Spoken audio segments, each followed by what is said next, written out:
Halo semuanya, selamat datang di podcast Akademika Education cabang Cimahi dan Kabupaten Bandung Barat. Saat ini saya sudah memanggil salah satu guru nih, ya, guru bahasa Inggris. Akan saya tanya-tanya nih mengenai gimana sih pembelajaran bahasa Inggris di Akademika Education ini. Ya, kita sambut Kang Fauzan atau Mr. Fauzan.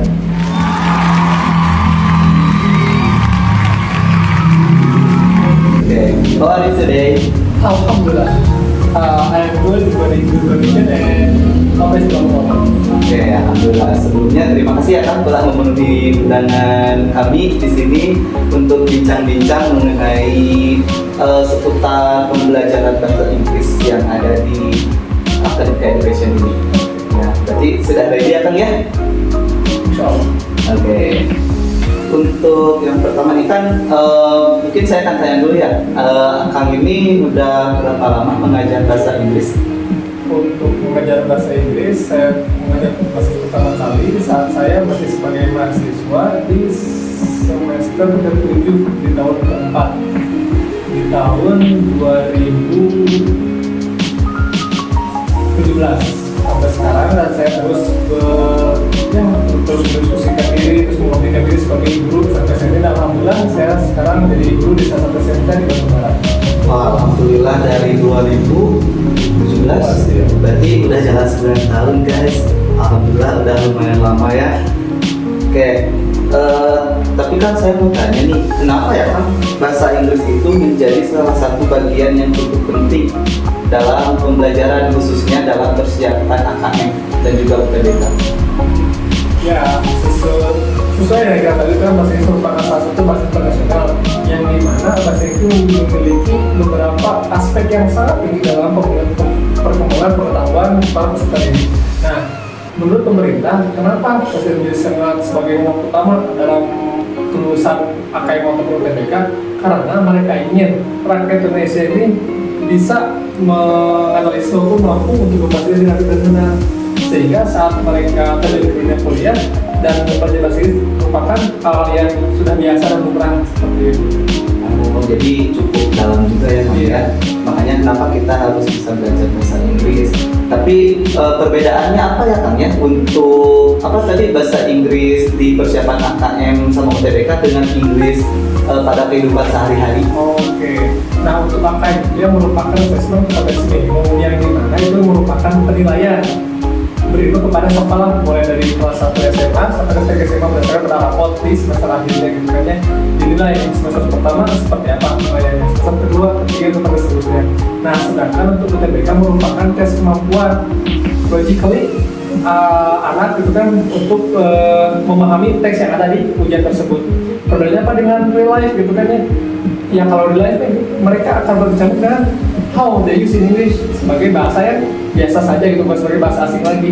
Dan pemerintah juga ingin bahasa Inggris merupakan sebagai bahasa yang kedua di Indonesia setelah bahasa Indonesia, kemudian bahasa Inggris, sehingga Indonesia bisa bergabung dengan aspek-aspek internasional, bisa dalam aspek perdagangan, pendidikan, dan kebudayaan seperti itu. Sehingga untuk penguasaan bahasa Inggris di tahun sekarang ini merupakan salah satu aspek yang sangat-sangat penting dan tidak bisa disisihkan kembali gitu. Kalau dulu emang bahasa Inggris bahasa yang susah, tapi sekarang tidak, bahasa Inggris bisa menjadi bahasa yang kita akui sebagai bahasa internasional. Oke, kan yang namanya bahasa gitu ya Kang ya, di luar bahasa Indonesia dan bahasa daerah gitu ya, kan kayak agak sulit gitu ya. Ada beberapa siswa yang kayak dia itu perkembangannya agak susah gitu. Tambah lagi kan ada juga beberapa yang nggak suka gitu dalam bahasa Inggris. Jadi kayak si siswa yang kemampuannya masih kurang tuh dalam bahasa Inggris, kayak enaknya dimulainya gimana dulu ya Kang ya, biar dia bisa ikut juga berkembang gitu. Nah, untuk aspek agar jadi bahasa yang tidak asing lagi yang dalam kehidupan sehari-hari langsung dibiasakan dengan bahasa Inggris. Kayak waktu kita masih bayi gitu kan, cuma ya belum tahu bahasa Indonesia, bahasa Sunda atau bahasa daerah lainnya, tetapi jika sudah dibiasakan menggunakan bahasa itu jadi bahasa yang lumrah gitu kan ya. Nah, mungkin dari keseharian, just like how to walk, how to speak, ya kita ajak aja ngobrol dalam bahasa Inggris, bahasa Indonesia dan juga bahasa daerah. Sehingga ada beberapa penelitian bahkan salah satu orang di Finlandia, dia bisa menguasai kurang lebih 20 bahasa ini. Dan dia terbilang orang yang sangat jenius. Kenapa? Karena ternyata menurut penelitian, jika seseorang bisa menguasai lebih dari satu bahasa, dia bisa bersosialisasi dengan mudah dengan siapa saja. Jadi nggak ada yang namanya kegeeran, takut, minder, nggak ada. Tapi dia bayar aja, santai aja gitu kan. Sama Kang Ahmad gitu kan, Ahmad bahasa Sunda, dia bahasa Sunda gitu kan. Kita kompak aja gitu kan, nggak pernah kita saya sih kamu gitu enggak kan, tapi biasa aja dengan bahasa itu. Dan alatnya seperti itu, dan karena bahasa itu merupakan alat komunikasi yang sangat-sangat vital di dunia ini. Sehingga jika seorang bisa menguasai satu bahasa merupakan jenis. Jadi kayak lebih utamanya itu emang di pembiasaan aja ya kan. Jadi kayak kita ngobrol aja santai gitu ya, kayak meskipun kita belum belajar dan tulis kan ada istilah disatu-satuin gitu ya bahasanya. Tapi kan kadang kesannya lucu gitu loh kan, jadi kayak ya kayak tadi gitu, ngomong naon sih gitu. Ya, jadi ya itu sedikit-sedikit belum bisa memperlancar sih ya sebenarnya ya. Nah, terus dalam AKM sama UTBK nih kan, untuk di bahasa Inggrisnya sendiri itu materi yang pentingnya itu apa ya kan ya, yang ada dalam ujian itu? Oke, perbedaannya sekali lagi untuk AKM merupakan asesmen kompetensi minimum yang dimana penilaian berdasarkan pada kurikulum sekolah gitu kan ya, dari kurikulum KTSP, Kurtilas, kurikulum Merdeka, Deep Learning, itu merupakan penilaian dari sekolah masing-masing. Sehingga anak-anak itu belajar grammar, belajar struktur dalam bahasa Inggris itu kan ya, just like present tense, present continuous, past tense, past continuous, expositional, narrative text, descriptive text, auto exposition text, dan sebagainya. Nah, sedangkan untuk UTBK, ini perbedaannya. UTBK saat anak ini yang masuk program ini, mereka harus memahami bacaannya. Dimana mereka harus paham apa yang dibaca, nggak cuma baca seliwat, nggak tahu, baca seliwat, nggak tahu, pas jawabannya itu kancing, nggak ada kayak gitu kan. Mereka harus paham tentang apa yang mereka baca. Oh, ini tentang A, ini pokoknya tentang A. Oh, referensi tentang B. Oh iya, ini tentang B. Nah, seperti itu perbedaannya. Jadi untuk AKM kita tolong didatang kembali ya. Jika AKM merupakan penilaian di sekolah berdasarkan sekolah dari semester 1, 2, 3, 4, 5 sampai 8. Nah, sedangkan untuk UTBK merupakan seleksi untuk masuk perguruan tinggi, di mana mereka harus paham tentang topik yang dibaca saat ujian sedang berlangsung. Oke, jadi itu ada semacam tipsnya nggak kan, kayak kita ngelihat soal kan kadang cerita panjang gitu ya, kayak aduh ini ngerti ini gimana sih gitu, kayak ada tipsnya nggak kan untuk kita bisa memahami oh ceritanya itu kayak gini kalau misalnya kita artikan ke dalam bahasa Indonesia gitu. Untuk memahami sebuah teks dalam bahasa Inggris kita memiliki dua teknik, ada yang namanya skimming, ada yang namanya scanning. Nah, kita ngomong yang paling penting harus kita perhatikan di mana scanning, kita harus mencari ide pokoknya tentang apa masa intinya dari teks tersebut. Contoh bukannya ada cerita dongeng tentang apa nih? Apakah tentang cinta, apakah tentang kedurhakaan, apakah tentang hal-hal yang bersifat misteri sana. Nah, kemudian ada skimming. Nah, jika kita masuk pada skimming, menganalisis teks lebih rincinya lagi, contoh apa ide pokok di paragraf kedua, kok ada lagi sih ide pokoknya, oh ternyata ada skimming lagi. Skimming itu berbentuk paragraf per paragraf. Kita harus menganalisis per paragrafnya, paragraf pertama dan apa, kedua, ketiga, seterusnya. Sedangkan untuk scanning, ide pokok secara keseluruhan. Nah, dengan scanning ini kita mampu di akhirnya untuk menunjukkan konklusi ataupun sebuah tentang materi apa yang kita pelajari di teks tersebut. Seperti itu. Oh, oke. Nah, kalau misalnya lagi ngebahas lagi ngerjain soal nih, kayak selama akan ngajar gitu, sering nemuin nggak biasanya siswa itu sering ngelakuin kesalahannya itu di bagian mana ya saat mengerjakan soal bahasa Inggris? Apakah dari segi kayak cacing atau ada yang lain mungkin kendalanya? Untuk pesan yang paling lumrah seperti di Indonesia ya, karena Indonesia menganggap bahasa Inggris sebagai bahasa asing, kita tidak tahu, tidak mengenal kata berikut ini. Contoh kata yang paling susah gitu kan, ada yang namanya like, ada yang namanya such gitu kan ya, dua-duanya sama seperti tetapi apa itu such? Gampang sih itu, lihat lagi konteks kalimatnya. Jadi anak-anak itu jangan dulu kepada apa sih yang dibaca per kata, jangan, tetapi harus tahu ide pokoknya tentang apa. Jangan, wah ini mah nggak enak, wah ini mah nggak tahu nih, pas jawabannya itu ngaceng ya kayak gitu.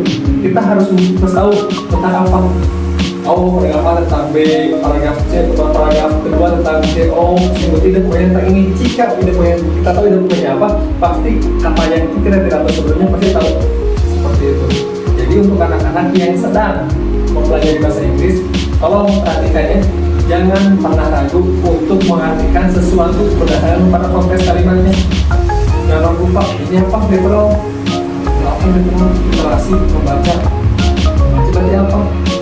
Kalau membaca berarti oh sesungguhnya apa yang kita baca gitu kan ya, nggak ada norma. Norma merupakan sebuah metode enggak seperti itu, tapi harus membaca dengan pikiran yang sangat luas seperti bahasa Inggris seperti itu. Oh, jadi seperti itu ya untuk bisa apa namanya? Oh, jadi kayak melihat kendalanya di situ, terus cara ilmunya juga seperti itu ya dalam bahasa Inggris itu. Oke, sebelum ditutup nih kan, boleh bisa kasih beberapa tips mungkin buat penonton kita yang nanti akan menghadapi AKM ataupun UTBK ataupun ujian lainnya yang berhubungan dengan bahasa Inggris nih kan. Oke, yang pertama pada seluruh anak SMA SMK yang sederajat ya, jangan terlalu berfokus pada yang namanya struktural bahasa. Karena if you go to London, if you go to Australia, if you go to UK, orang-orang di sana sering forget lah, nggak pernah dipakai saat mau baca langsung, grammatically nggak pernah. Harus struktural nggak pernah. For example, present continuous, I am thinking that. Mereka bisa bilang I are, ngapain ah? Kok berbeda gitu kan? You am. Kok jauh dari strukturalnya. Jangan pernah terlalu fokus kepada struktural bahasa, karena jika sahabat terlalu fokus ke struktural bahasa, sahabat akan belajar sangat-sangat lama, sangat-sangat susah untuk belajar ke depannya. Yang penting satu, gunakan bahasa sebagai bahasa yang sehari-hari, sehingga kita saat membaca sesuatu itu, oh ini masih dipelajari di sekolah, oh ini masih dipelajari akademinya. Jadi merupakan sebuah kata-kata yang nggak susah lagi buat kita. Udah paham, oh ini mah kesini jawabannya kemarin sama pengamal kita simak session jawabannya di DS, simak session di kelas, bahkan di sekitar akademinya we use English seperti itu. Jadi jika sahabat bingung terhadap satu kalimat atau satu paragraf, ingat ide pokoknya tentang apa yang dibahas dalam teks tersebut. Jika sahabat sudah tahu ide pokoknya tentang apa yang dibahas itu, pasti sahabat tahu jawaban berikut. Karena ingatnya dalam membaca itu kita hanya butuh dua teknik yang paling penting, antara scanning plus skimming. Di mana scanning kita harus menentukan ide pokok seluruh paragraf dari teks tersebut, paragraf 1, 2, 3 seterusnya. Sedangkan untuk skimming kita hanya harus menentukan ide pokok per paragrafnya, di paragraf opening, di paragraf event, di paragraf conclusion, apa ide pokoknya di sana pokoknya.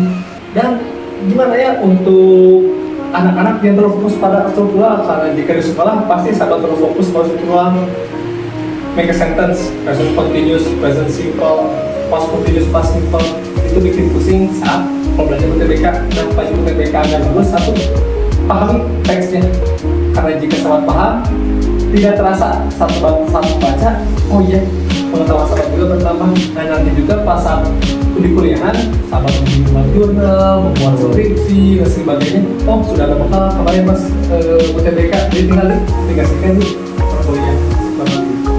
Ya, jadi dalam memahami bahasa Inggris itu nggak harus berpatok pada kalau dalam matematika itu kan ada patokan rumus gitu ya, tapi serumus-rumusnya matematika itu ada juga yang bisa diakalin sebenarnya. Jadi bahasa Inggris juga sama ya sebenarnya, nggak harus ikutin pola rumus yang ada pada bahasa Inggris, tapi bisa juga dilihat dari seberapa sering si kata itu sering dipakai. Jadi kayak